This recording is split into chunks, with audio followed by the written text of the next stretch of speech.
We are on the eve of the two-year anniversary of Russia's invasion of Ukraine. The UK has accepted around 200,000 Ukrainian refugees, but a visa scheme allowing family members to join has now closed, a move branded cruel by some critics. Now, in a moment, we'll be joined by Chris Talakovsky from the charity Swindon Welcomes Ukraine. But first, joining us now is someone who left her home and fled to Britain. Tanya Timofenko joins us now. Tanya, really good to talk to you. Can you tell us a little bit about your journey, what the situation was like, and really, I suppose, your story? Hi. Well, I moved to the UK as soon as the war started. I left home with my children. It's the story of what you read in the news, really. I put some necessities into suitcases and I gave away my things and we left. It was about a 3 or 4 week almost journey for us, with a stopover to wait for the visas to arrive, and you know, some train rides, car rides, hitchhikes, and a plane ride here. And it's good to finally, you know, feel like I've kind of settled down. What, Tanya, has life been like for you since you arrived in the UK? How welcome have you felt? How easy has it been to settle away from home? I think for me it's been, you know, relatively easy because I speak English. I was an English teacher back at home and I don't take it for granted. I have a lot of opportunities to get involved with things and find jobs and things like that. It's not been easy from perspective of, you know, it's hard to adjust. I've had to move around the UK quite a bit as well, so resettling into a new city is always difficult. But all the support we get here is so much and it's so helpful. Anywhere you turn, you will get help and you will get support from local people, from everybody. It's amazing. Well, that's we're very grateful for that. I mean, it's really wonderful to hear. Let's bring in Chris Talakovsky now, who is from Swindon Welcomes Ukraine. A really excellent initiative. Tell us about your initiative and what you set out to do and the help that you've been giving. So we started Swindon Welcomes Ukraine at the start of the war by getting a group of hosts together to make the pathway for welcoming Ukrainians to be easier.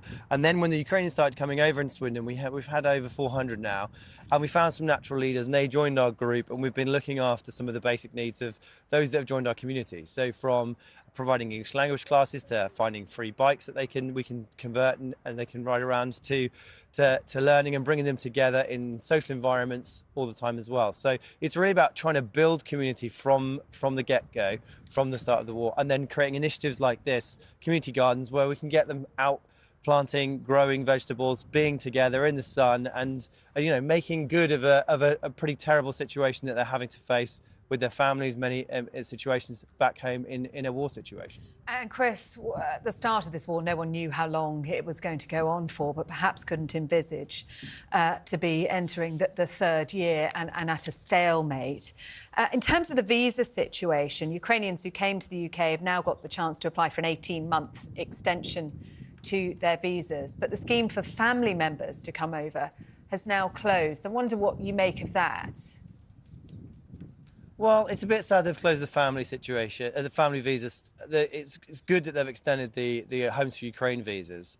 We'd actually like to see the government make a general pathway for citizenship for those people that are contributing economically and productivity-wise to the country, because we've built an amazing community of people that are really heavily contributing to our society here in Swindon, but across the wider UK as well. So I think it's great that there's an extension. It gives some stability and confidence to the Ukrainians that are here. But I think the government could go further to enable some kind of settlement programme for those that want to stay.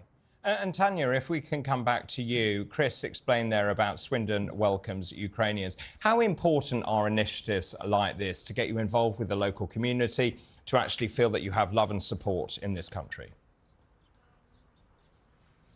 It's really important to get involved with community projects and events, as in my opinion. I think for the first time in 2 years, I finally feel like I've settled down and I feel like I'm part of something and I'm contributing, because previously it was hard for me to be involved in things as I was moving around and getting resettled. But here, there's so many opportunities to be involved with, whether you like certain things or you like organizing projects or you're good with children. There's any talent that you have. We in Swindon Welcomes Ukraine, we will find a pathway for you to feel fulfilled and do what you love and share it with people.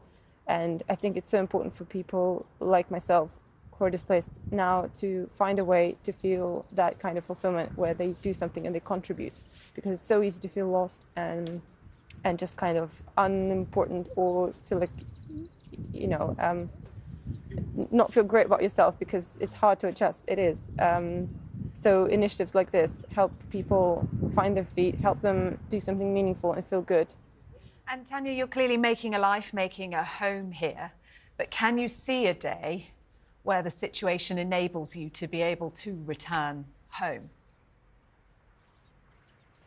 It's a very difficult question to answer, to be honest. I was not able to plan ahead at all, especially up until the visas have been extended. I just try not to think about it, to be honest, because I don't really have a place to go back to.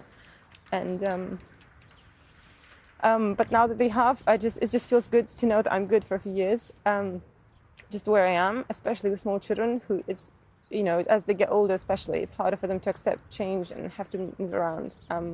Mine have moved schools 3 times now, and they're firm on not having to go anywhere else in the near future. Okay, thank you very much indeed. Tanya Timofenko and Chris Talaskovsky from Swindon Welcomes Ukraine. I mean, really humbling, isn't it, to hear Tanya there talk about, I don't have a home.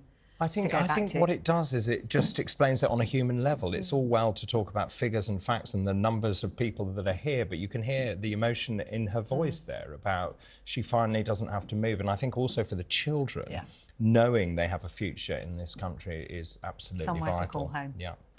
Still to come.